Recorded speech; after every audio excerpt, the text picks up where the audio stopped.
Thank you, Tim. Yeah, I'm very grateful to the both of the conveners here. Mr. Sato has been he's a super guy. I mean, he does everything just as well as possible. We've had two events here, I think the first one in the 1990s and then one in 2015. It was a charity concert for Nepal after the earthquake. I'm going to pass this around because he made the flyer also. It's a really beautiful flyer.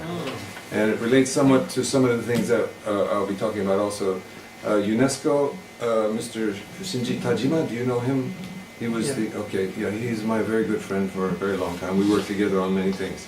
So we put on one of his stories into a dramatic form also here, along with this program. So I'll pass this around. And a few other things here. I write in Japanese and Hindi mostly. I don't write in English, and I'll tell you why. And someone will send me hate mail for this. But I'm very privileged, like Daryl, to spend so much time, 40 years of my life in Asia. And I've studied under the very top masters in, vocal music in India, the shakuhachi, gamelan music from Java, and Korean music, and of course piano in my youth. So, and working with all these different languages in interdisciplinary, cross-professional fashion, especially that time in India, about 7 years. So many things happened. So I'm privy to a lot of really interesting things that can be useful here in the region. So we're talking about local, if we're talking about indigenous peoples anywhere, they're the very most local people there are. Then we're always talking about global. But this is like being born and living to 15 and then jumping to 50. So regional is really what connects everything. And that's what is not happening, and not just recently, for so long. There's been east-west kind of thing where things are transplanted from as far away as possible. And even if you say China and Japan, it's an east-west relation, right? So if you look at the globe. So what about the north-south axis? What is happening there? What is possible there? So my research and practical work has shown very clearly that, for example, the languages and the musics of South Asia are so much closer to that of Japan than you find from China. And if you use your eyes to look at things, you'll be fooled. But if you use your ears, it becomes very clear. And how Chinese, many of you know Chinese grammar, etc., syntax, monosyllabic vocabulary, everything. The Germanic languages is very close to those in most of the major principles. So I'll pass around this thing. It includes a book I published many years ago, How to Play Indian Classical Music on Shakuhachi and Koto. It's in Japanese and in their notation. So the difficulty with anything in language or music here is that there is no standardized form. Even in Japanese, if you learn to write in katakana, you think, I got it. Oh no, now there's hiragana. Okay, kanji, here's kanji. And this is called hachi. Okay, hachi.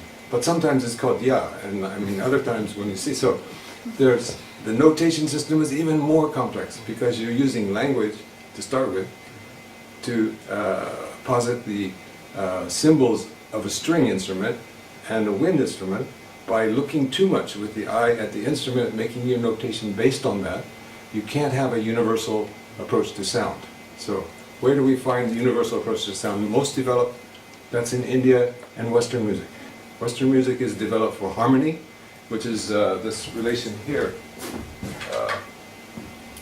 Start off here with, this is rhythm, right? It's a straight line, and things happen along that line. You have melody, there's a straight line of the rhythm, and then you have the melody going like this, right? So this is a horizontal plus vertical. Then you have harmony, which is a strictly vertical relation. So how important is this? It's extremely important. So when we go to try to, for example, let's call this male and call this female. Or there are other ways to look at this. If you look at a landscape and you have a horizon and you have a few trees and stuff, and then you have a high building, what is going to grab your eye? The high building. And when you hear any music that has a chord progression behind it, all that melody is defined by that chord progression. So it's why in Western music we use only major and minor scale for the great degree. Whereas in India you have thousands of scales, hundreds of very, very distinctly different ones that you can use. So these instruments, for example, the Japanese shakuhachi, koto both, they're very, very popular now in India through basically my and our NPO. Shakuhachi is officially an Indian instrument as of 1992. First time another Asian instrument, especially from the East, has been added to the system. And the koto, Pandit Ravi Shankar, the late great Ravi Shankar also, and many other people, they have taken such an interest in this instrument, and he himself said, this is the most versatile instrument for our music, surpassing sitar or anything else. It has so many different ways to use it. So I don't have that instrument here today, but I will show you how the shakuhachi is more than two instruments in one also. So another thing, we're talking about indigenous people. They use simple things to do many kinds of work, right? So if I have a stick is much more useful than a computer. So what are the things you can do with a stick, or even a pencil? You can write. What can you write in any language? You don't need a program for that. You can draw circles, you can make dots. Kaku in Japanese. Nandemo kakeru. Mimi demo kakeru. You can also scratch your ear. So this is something that's overlooked these days. We're always saying digital, digital, digital, but analog is connecting everything. Digital is dividing everything. So when my guru in India first heard of a CD recording, he said, why is the sound stopping and starting like that? So his ear was that good. And if you hear a CD as opposed to a tape, the tape will sound much softer. And one of the reasons is that very rapid cutting in the CD gives it a kind of metallic tinge. So there's so many things. I mean, sound is the forgotten element in many contexts. But here's something that many of you have seen, I think. So these are the Chinese characters for earth, water, fire, and wind, and ether. Don't think this means sky, it doesn't. So this is something, if you go to Singon Temple or many other places, you will see this. It originates in India, called the Mahapanchabhuta. These are the elements, but the elements is just the beginning of the story. This is also a ladder of abstraction. So this is very concrete, and you're going gradually to abstract. So here you have the sense of smell.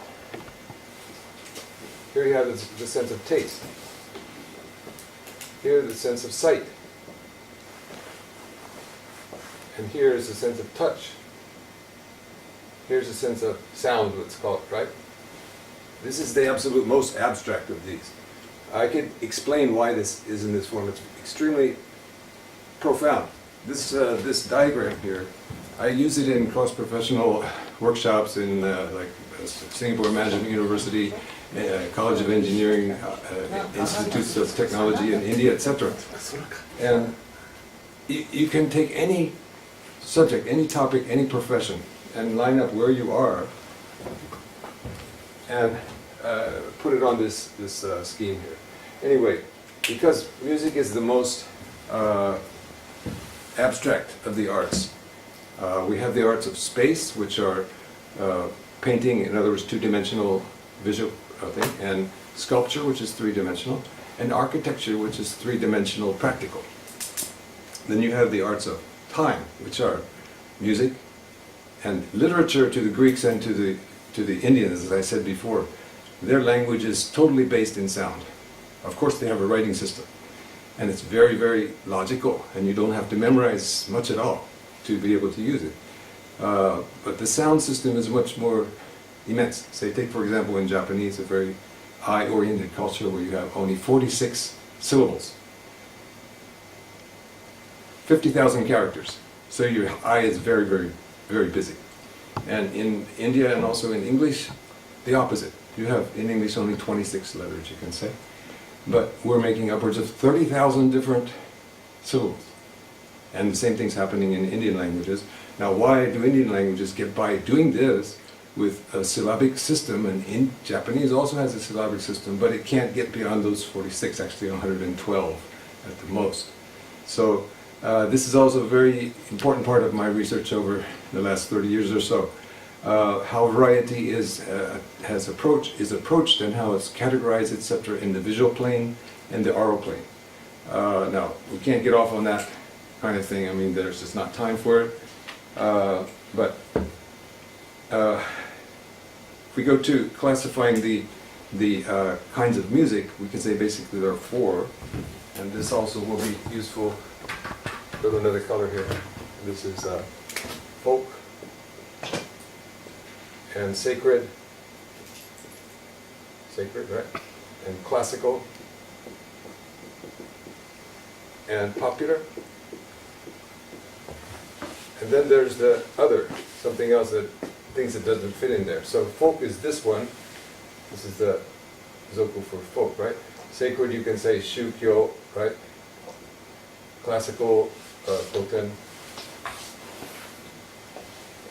And popular, yuko. So the main thing here is that this comes from the earth. This comes from the locality of the people, the indigenous peoples in most cases, right? So it's very specific, it's very well understood without requiring theory or historical context. But it's not understood outside of that. So as Dara was saying before, all of this knowledge and information and wisdom that exists locally throughout the world, it's not getting out. And why isn't it not getting out? I would say because the regional, that middle point, is being ignored. Because that's where the people can collate these local traditions into a form that they can understand, because they're close enough to it in many ways to approach it, whereas people from a very distant place would not be. So, and these two we can sort of link together a bit, because a lot of these traditions are based in faith, religious traditions, and those kind of experiences. And then classical, so I want to call this one local, okay? 2, 3. So the 1 is the local, and 2 is the regional, and 3 is the global. Now, popular used to be the local, right? Because every tradition had its own popular, whatever was popular. Now, how has it become that the popular music has become the global music? Because the Western elements of classical music and everything else that came from that world have come into these other traditions, so there's no difference, basically, between J-pop, K-pop, and American pop. Really.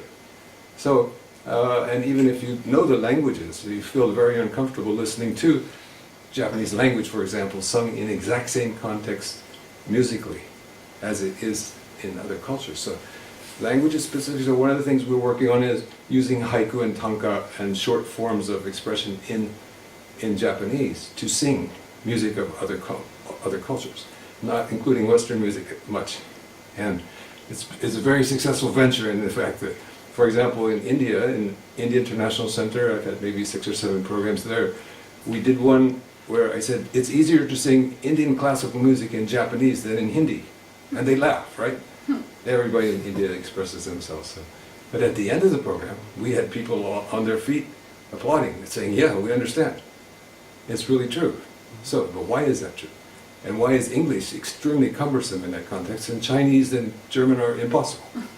So, the whole idea of East-West and, say, judging things on the basis of the characters that they use, is letting us miss most of what's important about communication.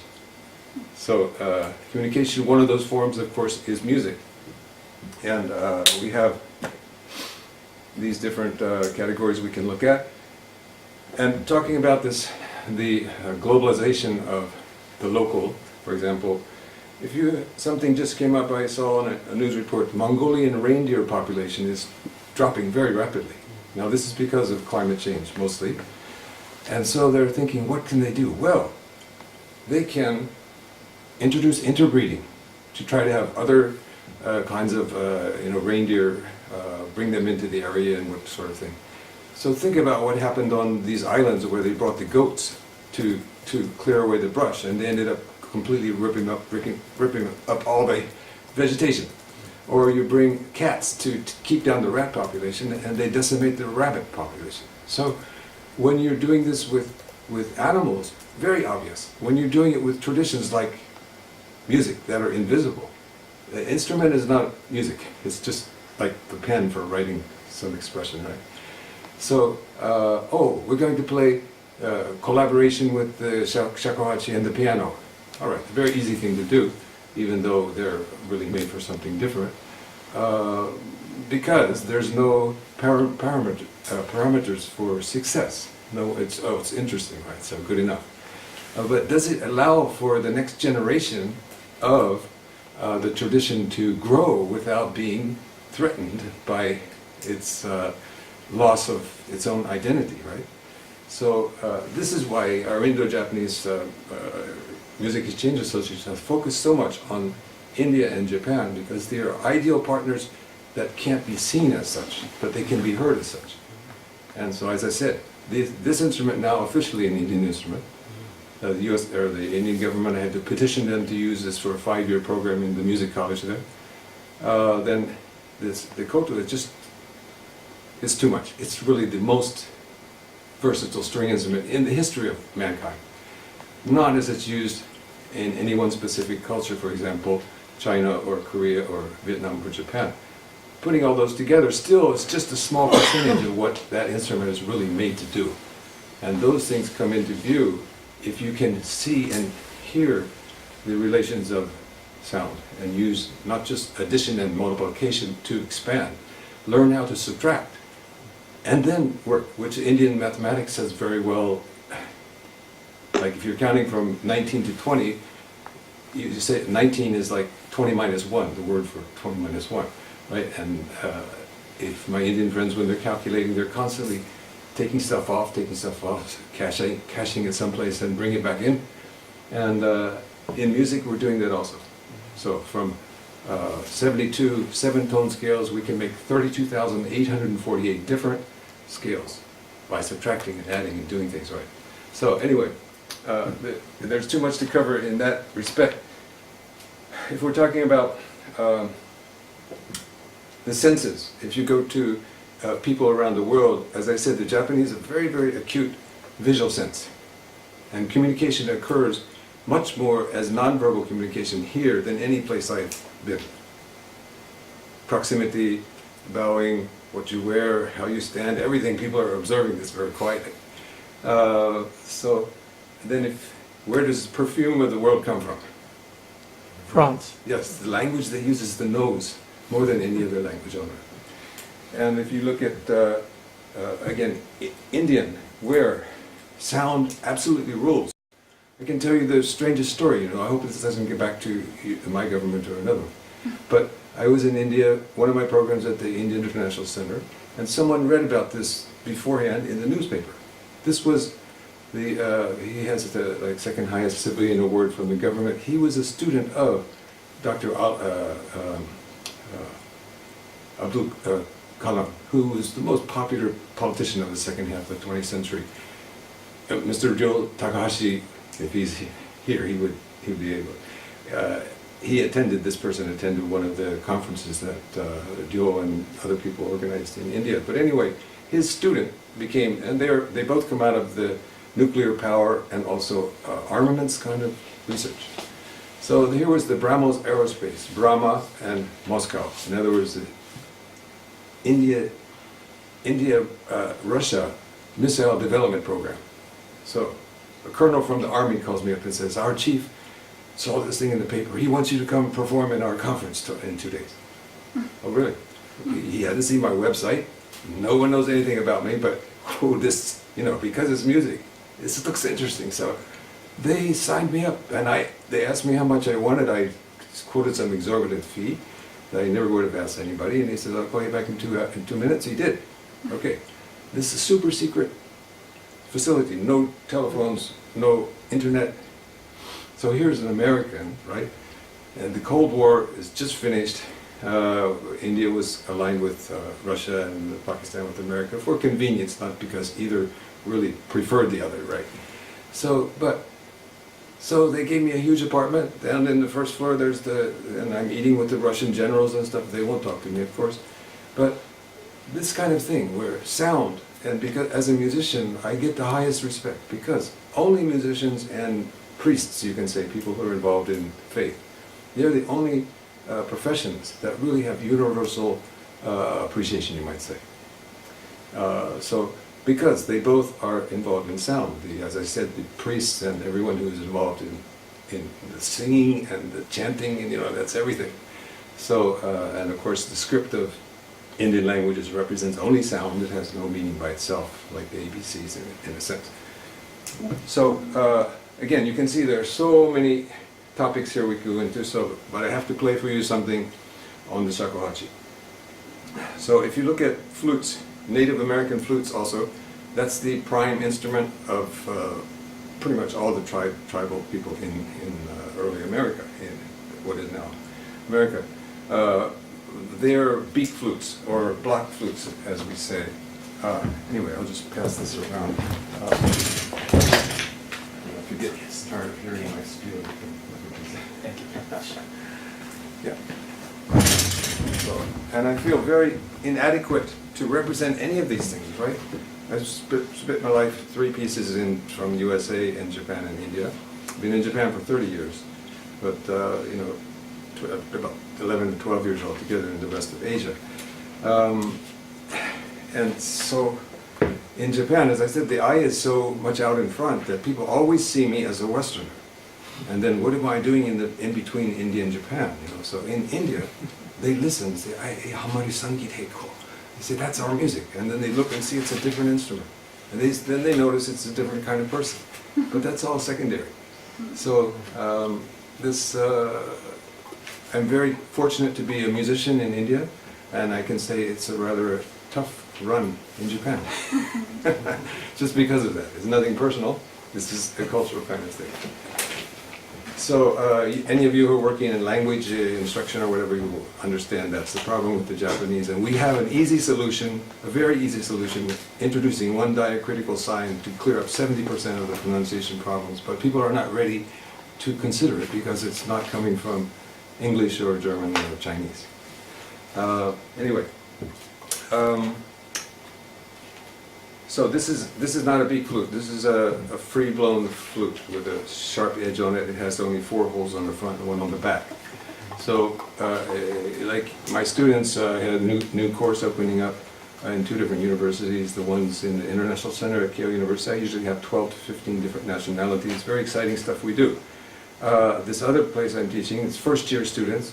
They're mostly Japanese, a few Chinese or whatever are there too.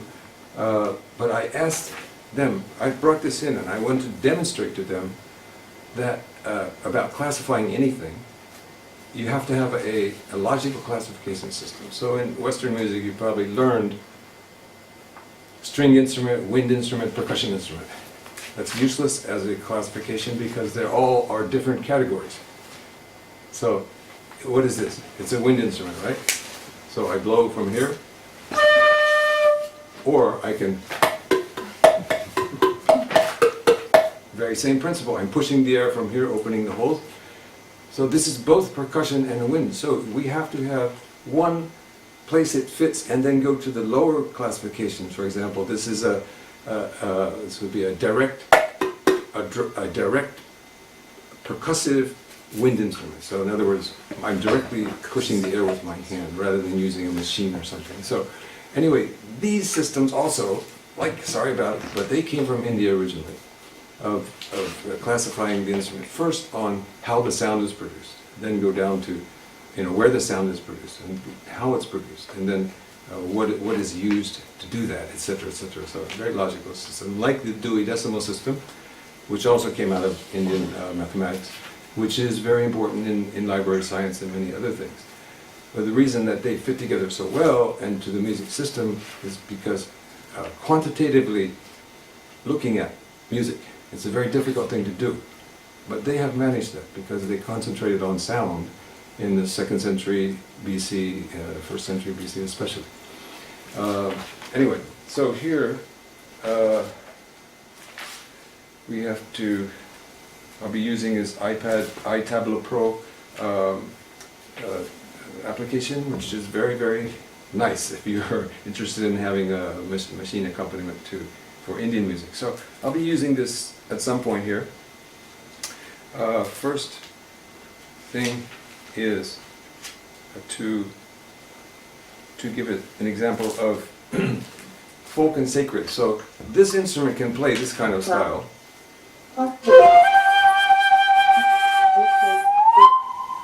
Can do that. No, a Western flute cannot. Absolutely. I can play like a Western flute, right?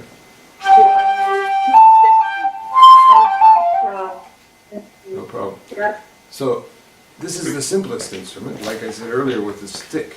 There are so many things. You cannot do this with the Western flute because it's closed on one end, either end, and you're not going to get that effect. So, and at the same time, this along with the ney of the Middle East are considered the most difficult to control wind instruments. So you have to use your ear, and you'll see me changing the angle of the blowing and closing the holes just like 8/17 or I don't know whatever is required. So let's start with just a brief sample of the honkyoku, which the komuso, the traveling monks, used to play in Japan. Incidentally, I started to tell this, but in my class this week, I asked 32 Japanese students what this was, and no one knew. Really? No one knew. One person said sho, which is, an instrument used in garaku, but it's a very different kind of thing. Not unusual. I taught in a music college, Musashino Ondai, for 15 years in Japanese world music, and I had classes of 80, 100 people sometimes. I'm saying not more than 5% of the students there, music majors, had ever touched a Japanese instrument. So this is a very serious thing. Imagine you have indigenous peoples like the Navajo or whatever, who have never heard their language, never eaten any food from their culture, right? So we would notice that because we could see it, but anyway. So, see how this goes here? Test. Test. Oh, and we should quickly here just, no, what's the deal?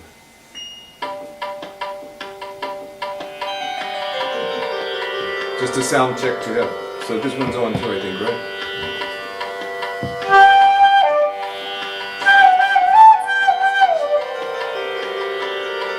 One of those is too loud.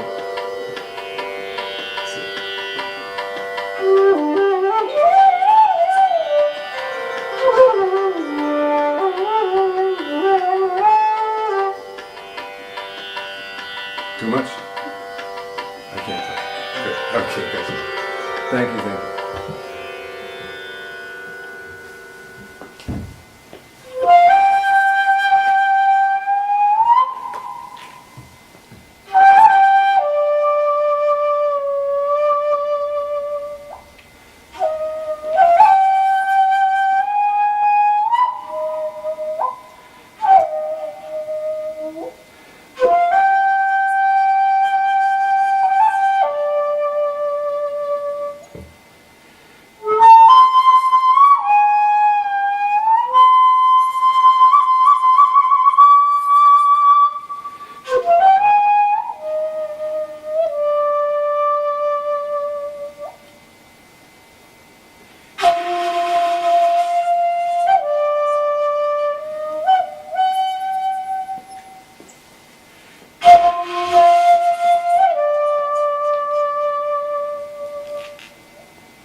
no, 3 folk songs, Japanese song from March, a very recent time, and then 2 processional songs from processional pieces from Sri Lankan Buddhism. Happens in the Sela Perahera 10-day amazing festival in Kandy.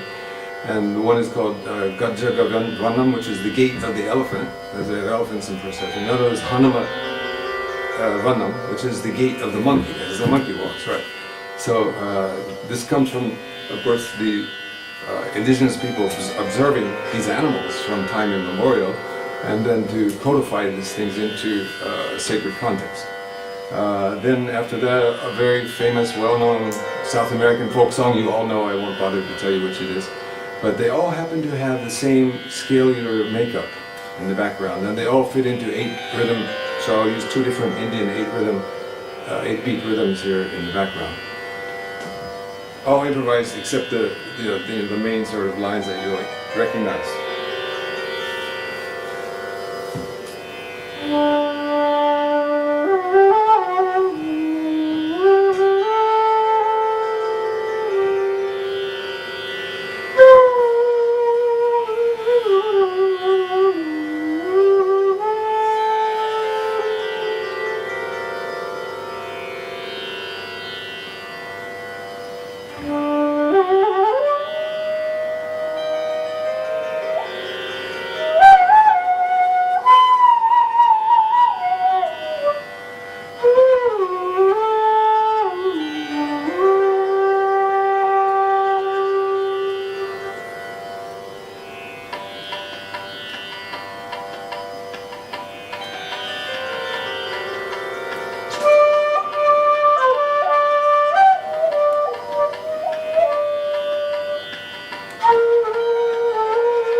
hard to move away and keep the pitch correct here.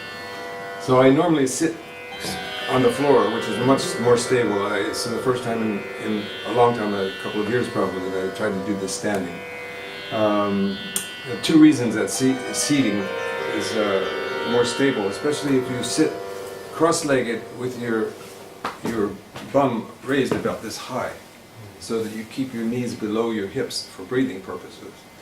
But you have a triangle there to support yourself. If you're doing seiza, that supports you this way, but it's unwieldy this way, and of course it's difficult for your knees.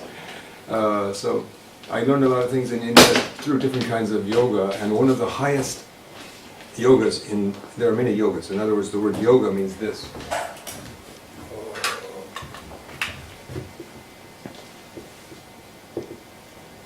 Right? Michi, do. So you put this here, nada yoga. This is one of the very most respected forms of yoga in yoga. Which also, if you're writing in katakana, you need to have this.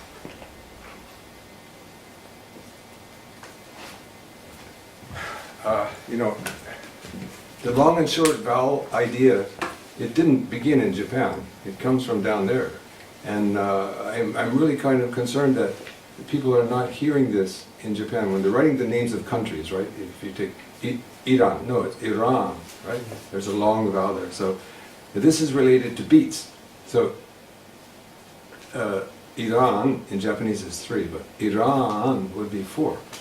My name is Hoffman, that's 2 beats. If we go Hoffman, it goes completely out of my understanding. So it's not just the addition of the extra vowels, but it's the addition of the extra beats that's very important. And how can we work with that? Again, there's a very easy solution to it, and if you're interested sometime later, we'll talk about that. But anyway, one short classical sample. Now the problem of saying, okay, I'm going to give you 2 samples in Indian music, is that in Japan, if you give 2 samples, you have basically the tonal material that you're going to get in more than 90% of the music, okay? So, for example, if we have put this on here,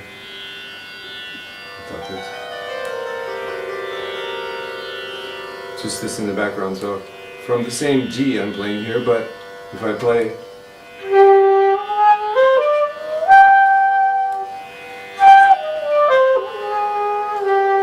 right, you'll find that in classical music mostly, the koto music, etc. It's called the Miyakobushi from the capital city. In other words, it's a higher class sort of urban melody. Then you have this one.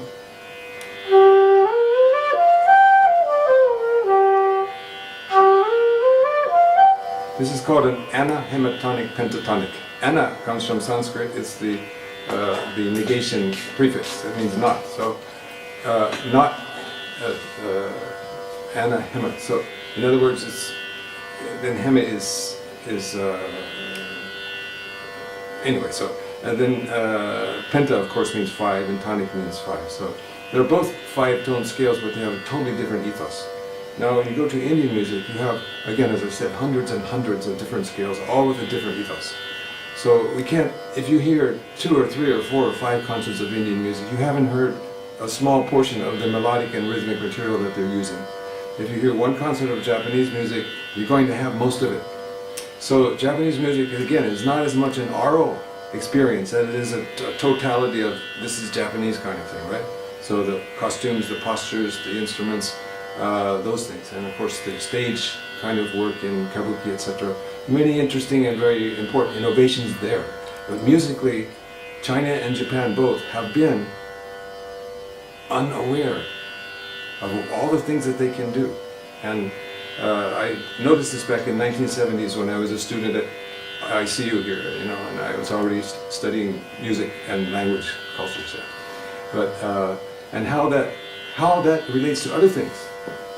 The small amount of sounds and the sound spectrum that hasn't been expanded at all. In fact, 88 Manyo Gana became 50 of Koten in the Han period, and now it's 46. So every other culture I know of has been adding sounds as they come into their area, right? So for example, they did not have the F sound in India before the people came from Persia, etc. So they had to invent an F. How to do that? Very simple thing. But this again, a very, very conservative oral environment here in Japan. So this is a detriment to anyone trying to learn a language. If, for example, proper nouns, of course, don't belong to any language, they belong to that particular thing. So you say, my name in Japanese is Hoffman. No, it's not. My name is always that. We can't represent that in Japanese. If you say that, then I would say, yes, we can. I've heard that before somewhere. But it really is. It's not a difficult thing, other than getting beyond the idea that it is. So I'm just going to give you a short sample from, again, the associations of music in India they go far beyond the music itself. The flute is connected to Krishna, the playboy god, you can say. And he normally played a murali or a bansuri. Incidentally, the bansuri is very easy to play and hold because usually all the holes are on top and it's very light. It's very heavy, all has to be supported with these two fingers. And then a very complex idea of using these fingers in the front and back and changing the angles, etc. So I played piano for 10 years and I've studied and everything. I was playing pretty complicated stuff. And I studied Indian vocal music. So going from the piano, which is the most complex machine, to a stick with 5 holes in it, then putting everything aside and spent 5 years singing back and forth to my guru, learning from him. Far and away, I learned more singing than I would ever with all the others combined, but I can say I learned more about choices, making choices, and being aware of what I'm doing with this instrument than I did with piano. I respect all the traditions. I'm just saying the Western one is, again, an idea of combining things together, so choruses and orchestras, all of that sort of stuff. So here's a short example of Rag Vrindavani Sarang. Vrindavan is the town where Krishna apparently was born. And it's a pentatonic scale again, but a little different than the ones I just showed you. So, put this in the background here.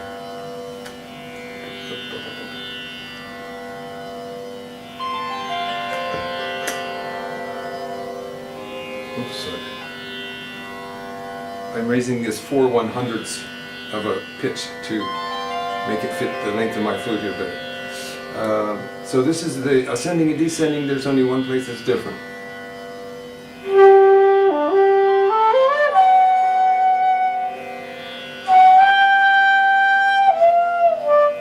So, going up, coming down. These are both the 7th tone place. So this is a relatively simple adjustment. Many of these ragas have a lot more complicated how you work with those both versions of the same pitch. But anyway, this is one, I'll be doing it in 16-beat rhythm cycle. I'll show you that also. And first a short alap, which is the free rhythm intro.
This will be at 200 beats per minute.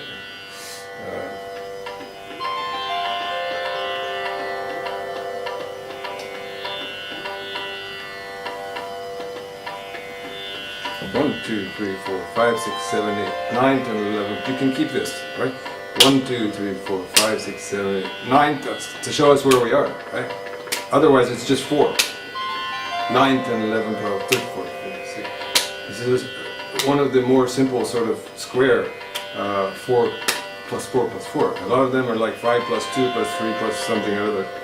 And then it gets very interesting with when you put it together with language, especially with the long and short vowels. So the Japanese language is just designed to work in all these different kind of additive rhythms, but no one has focused on this. It's amazing. Again, the eye would not see that. So 9, 10, 11, 12, 13, 14, 15, 16, 1.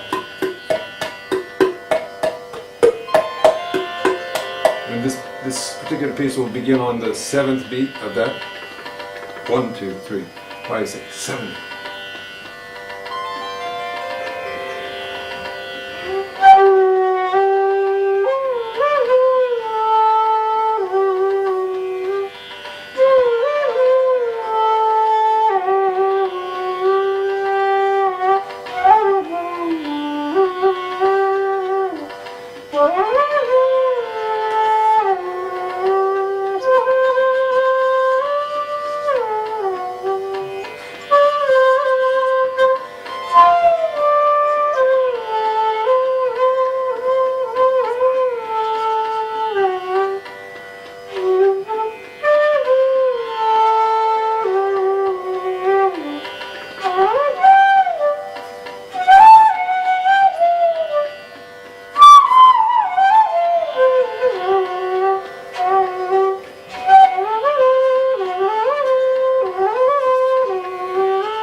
I'll play a tabla composition on it. 4, 5, 6. Da da ding ding na na tiki tiki kape tiki da.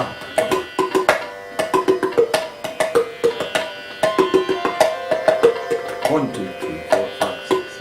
A very short example of how you can improvise inside using this function.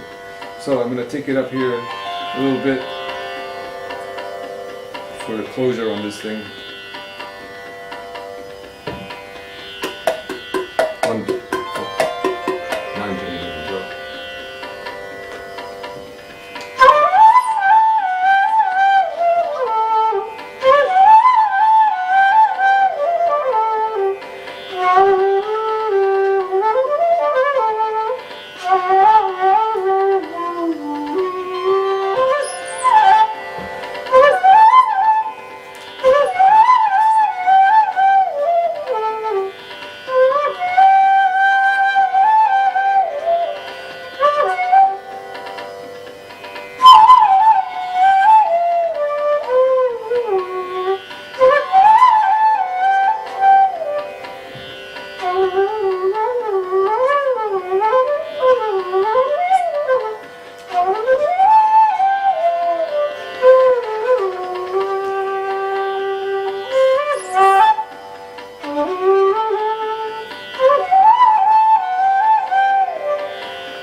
So sorry about that. I'm not getting it standing. I'm really not used to breathing this way.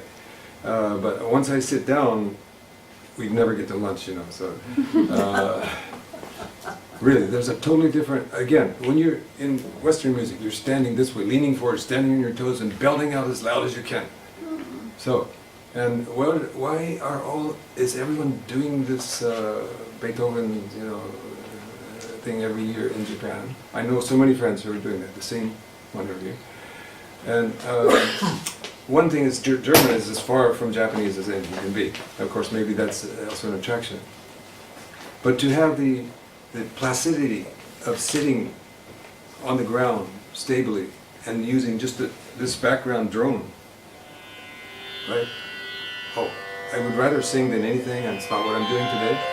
But it really, and then if you're starting to work in all these rhythms, you're improvising with the text, taking the text apart, using a word here, repeating it, putting it into a phrase, repeating something 3 times and coming down on the first beat. It's so proactive and exciting. And when I'm doing all this other stuff in Japan now, writing, etc. But when I was really, really in condition, I could drive, honestly, I probably shouldn't say this, I could drive and be doing all these things at the same time, and I had more concentration on the road than when I wasn't.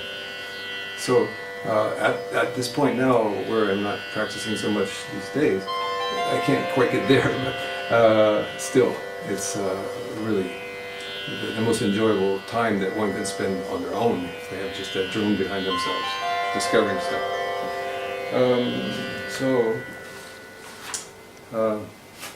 I gave a copy of another version of these ball songs from West Bengal. This is my favorite, absolute favorite music in the world. I'm listening to this. I sing some of these songs also while I'm playing koto on our CD. One of those is there. And actually also sing tanka from 11th century Japan. And my guru, my Indian guru, was singing 2 haiku on this CD with the top koto player in the world. And it's really kind of a super groundbreaking thing. And as I said, this is the regional. This is regional, right? So, what can Japan do if you even go to the Ainu, to indigenous people? Their next contact should naturally be the people that are in their surroundings, right? They can walk and meet them, and they can actually. So then you start to expand. But the quantum leap from here to another planet without that space between. It's like trying to make an omelet without fire, right? You have the egg and you have the objective, which is very abstract, nutrition. How are you going to get there? You need that fire. So the region acts as that connector, and it also filters out a lot of illogical activity. It really does. And again, it's because it's a sharing of knowledge and responses and everything that's happening. So yeah, local, I'm sorry, that really needs to be amended. I don't know how we would say it in one word, but anyway. So, enough. Would it be possible for you to sing one song for us?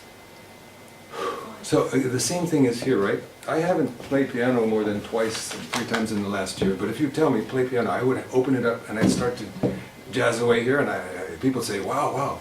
Because the instrument is all ready for that, and it takes no...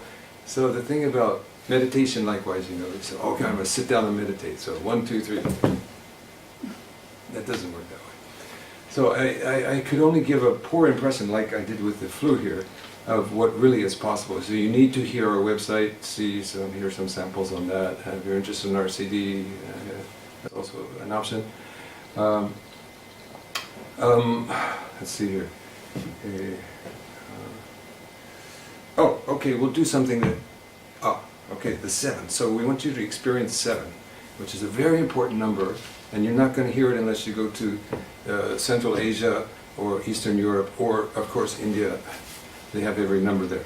So the 7 is where we first come across 2 things, and that is the asymmetry. Asymmetry.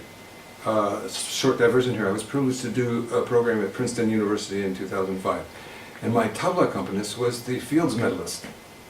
Top mathematician in the world at that time. He actually got the medal a couple of years later. Manju Bhargava. He's an Indian. Wow.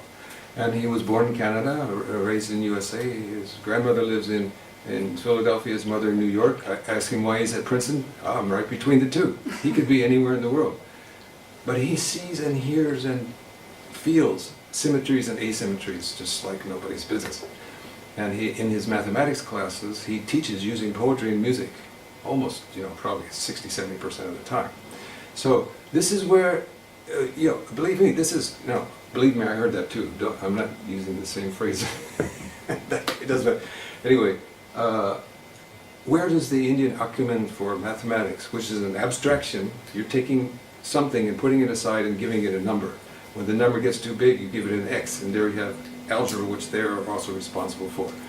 And the larger things get, the more you need to replace them with the representative, and then be able to come back to it. If you go to the classics, you go to Aesop's fables, they're very, very simple. There are two animals talking together, and from start to finish, that's what happens.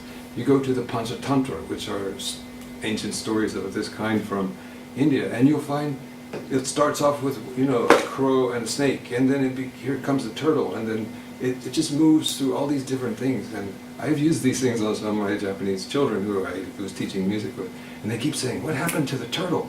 I say, "Oh, he's not important, he got us there, and someone else carried us to the next stage, right?" So that kind of, also in conversation in Japan, I really have to be careful. I've written I don't know, maybe they were there, I've written 3 theses for Musashi no Ondai Kenkyū-kyo, the first guy who wrote these things in Japanese. But people tell me, the Japanese is not a problem with it, but my thinking process is so different. And I don't circle back very much, I move on, and then people can go back and read that paragraph if they need to, right? So, yasashiku, yasashiku, yorimo koku, koku, to put it out there. And if you're interested, you can work on it, right? So, anyway, this idea of mathematics and how it is important for software. Japanese are hardware people, and this is Japanese hardware. And I'm using Indian software, not the computer, I mean the theory system and the mathematics and everything that's in the music. So this can handle it, the voice can handle it. But you have to have the sort of entry into understanding that, right? So, for the sake of comparison here, we'll use the Japanese traditional scale here, which is also in India, of course. So 7.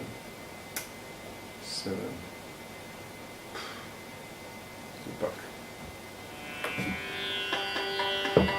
That's very fast, so.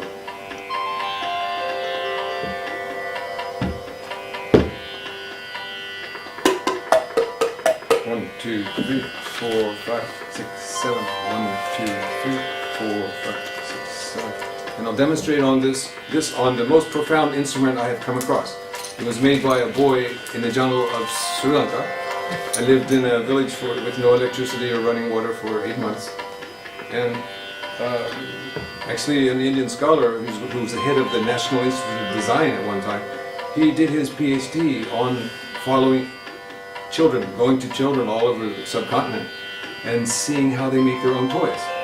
The first chapter and the longest chapter by far is the one on sound, toys that are made for sound. So this is simply a bottle cap, a button, a thread, and a rubber band. So where does the sound come from? Why do you think that it's click, click, click like that?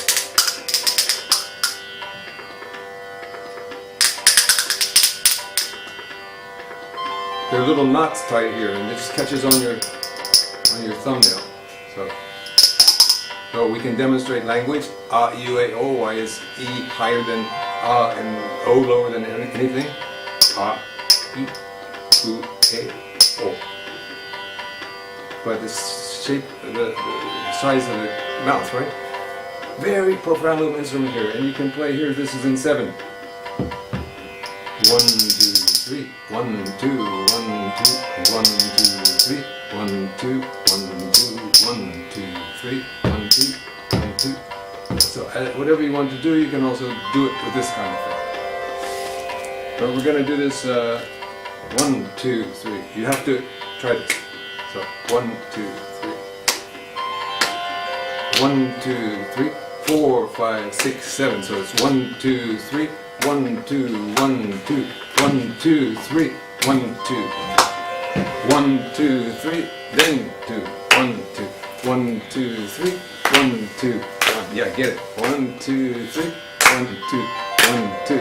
Only on the first beat do you turn over, right? So 1, 2, 3, 4, 5, 6, 7. 1, 2, 3, 4, 5, 6, 7. 1, 2, 3. You got it backwards there. Start again. Okay, here we go. 6, 7. 1, 2, 3, 4, 5. There we go. 1, 2, 3, 4. So now we'll put this Japanese scale behind there, which is called Gunkali in North India.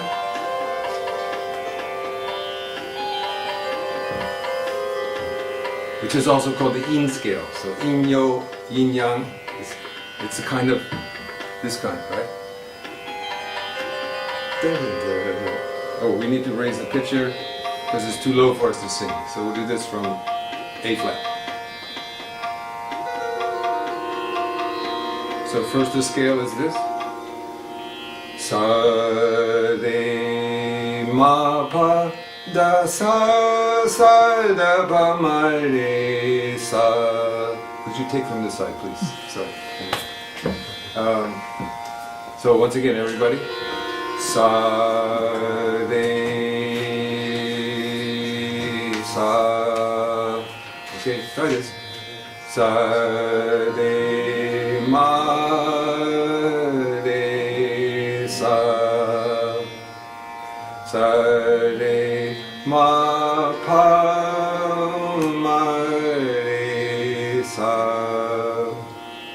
Sa, re, ma, pa, da, pa, ma, re, sa.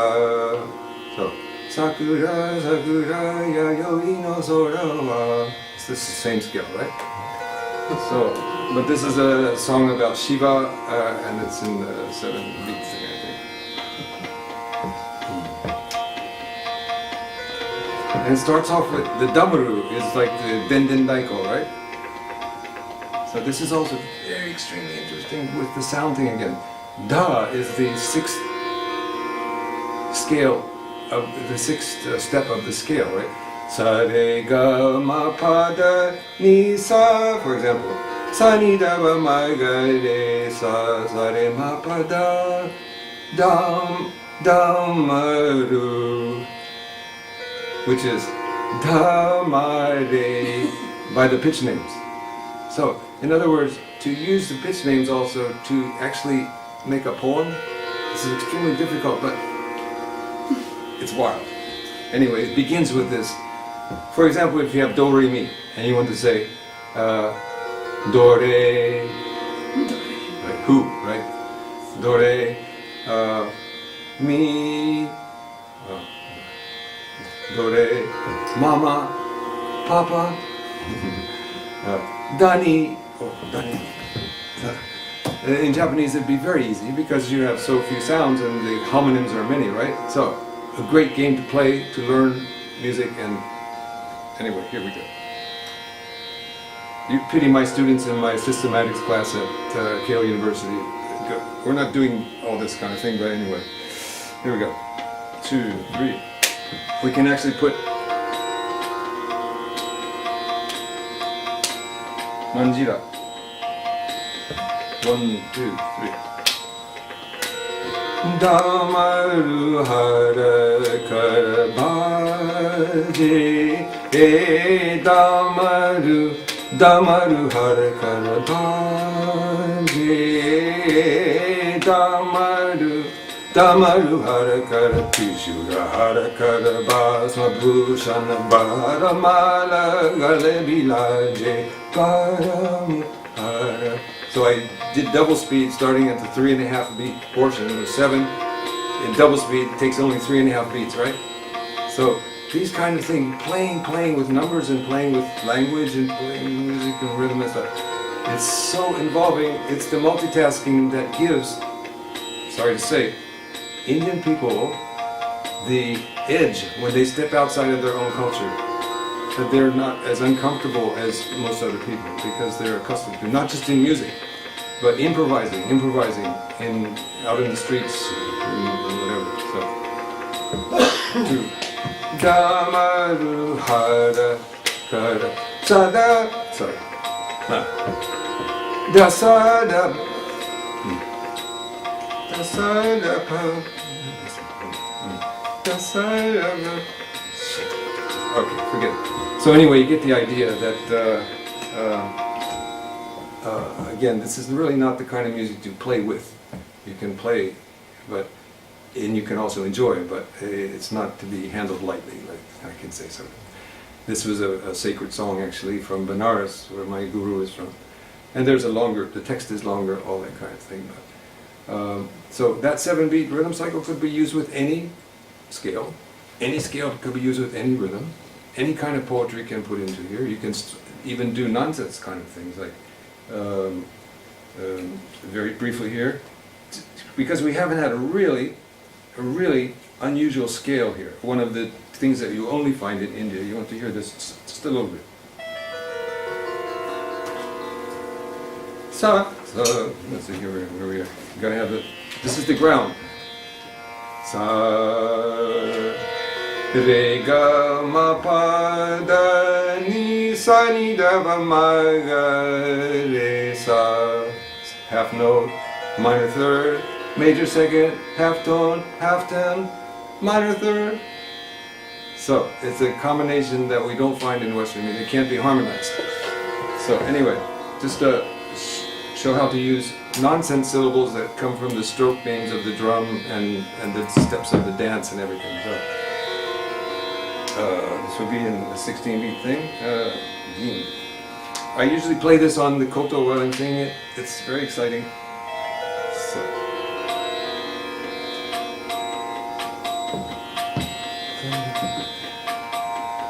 So this is a 275 maybe. I make it 300.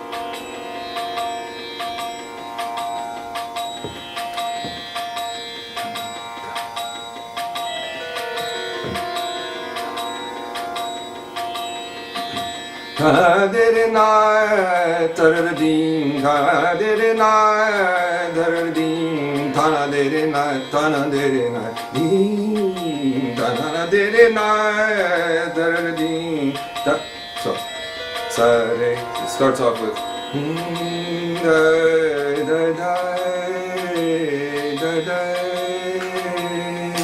So when you're going around, so again, please don't play this for anyone, because it's not properly done.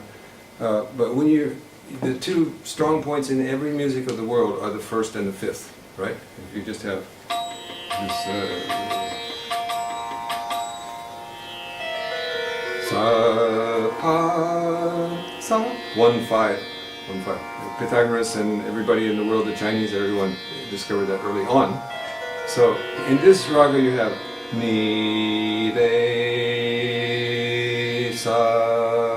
So you have half tones around that you intentionally don't land on that strong point. Ha ma da da ma ga ga ma da da ma ga ha ma ga ma re ga re sa. Now these kind of things where the aural space, the use of different intervallic arrangement, where you yourself can do all of it, you don't need an accompaniment actually. So this is one of the attractions of studying this kind of thing. Sorry, you never asked me for a song again, I know. Thank you so much, Tim. We will. So, Thank you very much. So wonderful. so here is Nada Yoga.